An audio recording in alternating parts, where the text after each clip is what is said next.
तो जड़े प्रतिष्ठित बाबा नारे ठकई अभियोग प्राय 18 लाख टंका ठकी नहीं साइबर ठक ठकईर शिकार होती कुमंडरे रहुथिबा विनीत कुमार सेठी एने से अनुगुल साइबर थाना इतला देवा परे पुलिस एक मामला रुजु करी छानबीन आरंभ करिछि।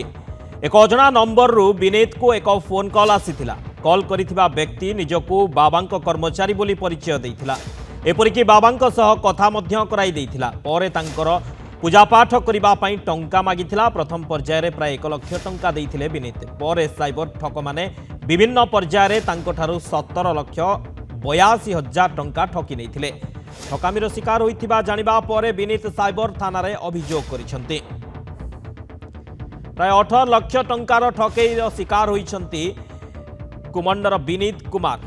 अनुगुल साइबर थाना रे नै अभियोग करिसंती। लिखित अभियोग करिसंती। मामला रुजु करी पुलिस छानबीन आरंभ करिछि।